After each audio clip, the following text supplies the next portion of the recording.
बाप्पासाठी घरात रोज काही ना काही नवनवीन पदार्थ बनत असतात। बाप्पाच्या नैवेद्यासाठी विविध पदार्थांची रेलचेल असते। शेफ यशोधनने बाप्पाच्या नैवेद्यासाठी काय पदार्थ केलाय पाहूयात।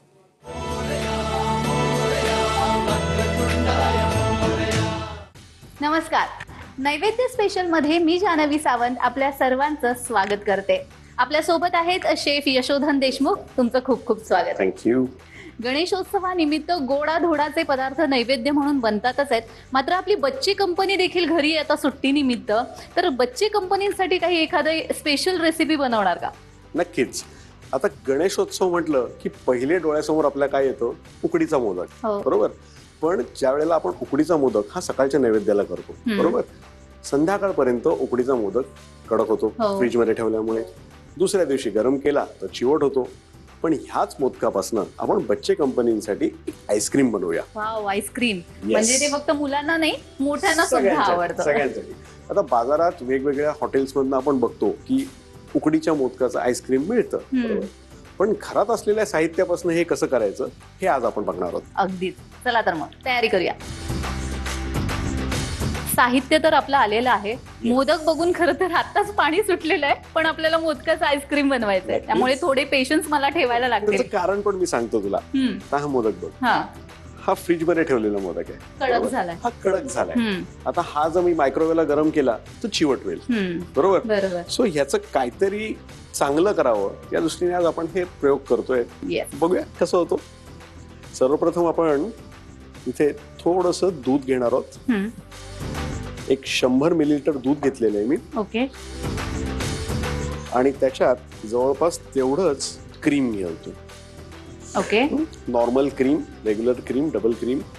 आणि ह्याच्यातच जो गोडवा आहे तो मोदकापासून येणारच आहे, पण थोडासा आईस्क्रीम साठी जेवढा गोडवा लागेल तो कॉम्पन्सेट करण्यासाठी आपण याच्यामध्ये एक कंडेन्स मिल्क घालतोय। सो मी अतिशय थोडं म्हणजे जेमतेम 2 चमचे कंडेन्स मिल्क याच्यामध्ये घालणार आहे। छान ढवळून घ्यायचे आणि जोपर्यंत हे व्यवस्थित गरम होतंय तोपर्यंत जे मोदक आहेत आता आपण चॉप करूनही घेऊ शकता, नुसते कुस्करूनही टाकू शकतो आपण। अशा पद्धतीने आपण कुस्करून, कारण मोदकाची छान जी चव आहे ती याच्यात आली पाहिजे।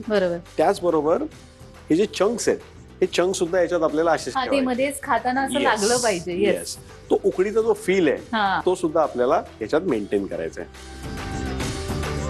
पण गंमत अशी आहे की मोदकाचं जे आईस्क्रीम बनवतात ना ते चव वेगळा वापरतात आणि त्याच्यात उकडीची चव नसते। अच्छा, बरोबर। कारण ते नॉर्मल क्रीमचं केलेलं आईस्क्रीम आहे ज्याच्यात नारळाचा चव घातलेला आहे, बरोबर। स्टीम केलेल्या मोदकाची जी चव याच्यात उतरते, कारण आपलं तांदळाचं लेअर पण असतं त्याला। येस, ही जी चव उतरते ही चव पूर्णपणे वेगळी आहे। ही चव ऍक्च्युअल मोदकाची चव आहे। बघू शकतेस हा जो चवाचा जो रंग आहे ना तो रंग छान या आईस्क्रीमला यायला लागलेला आहे आणि मोदकाचा सुवास पण येतोय। आणि हा फ्लेवर अजून एनहान्स करण्यासाठी आपण याच्यामध्ये थोडीशी वेलची पावडर घालणार आहोत। त्याचबरोबर थोडेसे ड्रायफ्रूट सुद्धा आपण घालूया। त्याला एक छान मध्ये ड्रायफ्रुट्सची मजा काही औरच आहे। किती वेळ साधारण हे ठेवायचं? साधारणतः आपल्याला थोडंसं ही जी उकड ह्याच्यात टाकली ना आपण, म्हणजे हे जे उकडीचे तुकडे टाकले, हे मोदकाचं जे सगळं मिश्रण आहे हे त्याच्यात थोडंसं ऍब्झॉर्ब होऊ द्यायचं। एक उकळी येऊ द्यायची फक्त। एकदा उकळी आली की दूध पण पूर्ण सेफ होईल, बरोबर, आणि क्रीम सुद्धा घट्ट होईल। आता तू बघू शकतेस याला छान उकळी आलेली आहे, हे दाट झालेलं आहे, बरोबर, मस्त अरोमा। येस, आता खरा तो मोदकाचा फ्लेवर आला बरोबर ना। फक्त चव घातला असता ना तर ही चव किंवा हा अरोमा नसता आला, बरोबर। तर गॅस करूया बंद, करूया याला छान थंड आणि साधारणपणे एक 8 ते 12 तास डीप फ्रीजर मध्ये एकदम सेट करायचं आहे हे आईस्क्रीम आणि त्याच्यानंतर सर्व करायचंय। व्यवस्थित सेट झालेला आईस्क्रीम आपल्याकडे तयार आहे। ओके, चला बघूया। क्या बात है, वाव, टेम्पटिंग। येस, तर ह्या सेट झालेल्या आईस्क्रीमला आपण स्कूप आउट करूया.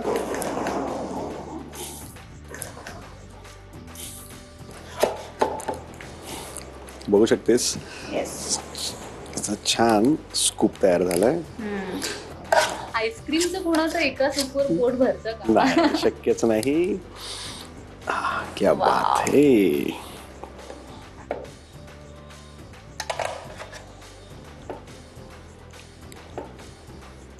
टॉप. वाव. याच्यावरनं आपण छान थोडेसे ड्रायफ्रुट्स आणि सजावट करून मोदकाचं आपलं घरगुती आईस्क्रीम तयार आहे. म्हणजे मोदक ते मोदक, पण त्यासोबत मोदकाचं आईस्क्रीम सुद्धा खूप टेम्पटिंग दिसतंय आणि बच्चे Yes. कंपनीला नक्कीच आवडणार आहे. त्यामुळे तुम्ही सुद्धा या सुट्टीत नक्की ट्राय करून बघा.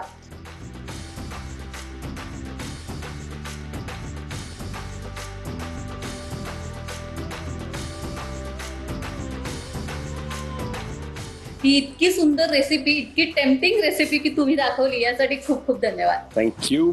आणि अर्थात या गणेशोत्सवासाठी गोवर्धनकडून तुम्हाला एक छोटीशी भेट. धन्यवाद. आणि तुमचा गणेशोत्सव देखील अधिक मंगलमय हो गोवर्धन सोबत. येस. आता वेळ झालीये सोसायटी कडक डस्ट चहा घेण्याची. चहा सोबत घेऊया एक छोटीशी विश्रांती. तुम्ही कुठेही जाऊ नका, पाहत रहा TV9 मराठी. बाप्पा मोरया.